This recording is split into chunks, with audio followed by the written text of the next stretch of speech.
Now, how do I know it? By testing it. I know it from experience. Here I stand in the world, and everything is against me, against what I would like to be. And reason tells me that I could not be what I want to be. Or I could not, I'll be very practical, a lady in the audience would like to dispose of a home. It's all hers, it's her home. But they tell her, reason tells her, money is scarce. That you can't possibly find the money because, well, it is expensive to raise money. I'm speaking to her, but to all. She has a home. Maybe you don't have a home. Maybe you have the need of a job. And they'll tell you jobs are scarce, as they tell her money is scarce. It's a good home. I know the home. It's in the $80,000 bracket. She could get $75,000 for it now, if she would take it, but she knows it's worth more. They'll rezone the neighborhood. In fact, I live on the street, so I know it well. And the whole thing is now allowed to go up, well, 9, 10 stories. And they're only individual homes now. She wants to unload it, because she lives in one unit. She has 2, and hers is 8 rooms, and she lives alone. Her son, who has his own home, own apartment, for her sake, he will sleep there, still paying rent where he is in his own place. But just to comfort her, he comes and sleeps there. He doesn't want to do that, and she doesn't want to do that. But she rambles in 8 rooms.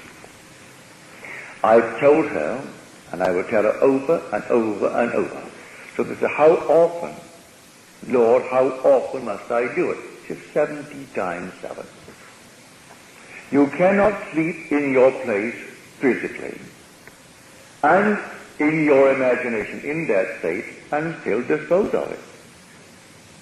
If I would dispose of that home tonight, I would sleep elsewhere, even though I haven't found my permanent or seeming permanent place, for nothing is permanent here. I would still sleep elsewhere in my imagination as though I simply took a vacation, having sold. And I thought of the home that my husband built for me. It was the home that he built, now that it is my home. But in spite of all the memories, I have unloaded it. And I think of it. Now this is the secret. When the being within you begins to awake, you realize things are real only as he thinks from a state. Thinking of it doesn't make it real. Thinking from it makes it real. You have to actually think from the state desired and think of the state that you don't want. You can think of it forever, but you must think from what you want in this world. She has to actually sleep this night in a state which allows her to think of the home that she formerly occupied for almost, well, say, going on 18 years, where it was built, it was their home, and now she doesn't own it. She had unloaded it.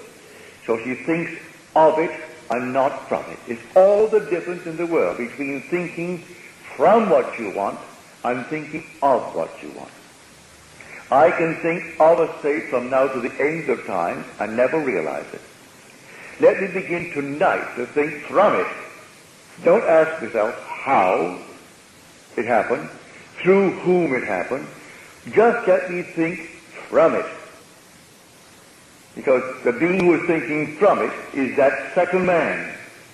He has all the power in the world. He is defined in Scripture as the power of God and the wisdom of God.